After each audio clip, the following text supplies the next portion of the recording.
flight, okay lang po. Do not worry. And I think this is something to do with the law and order noon.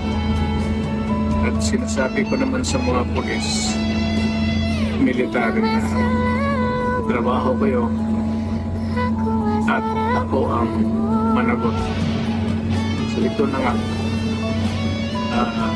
for all of the whatever happened in the past, ako na yung nag-front sa ating law enforcement pati military. Sinabi ko na I will protect you. Ako ang managot sa lahat.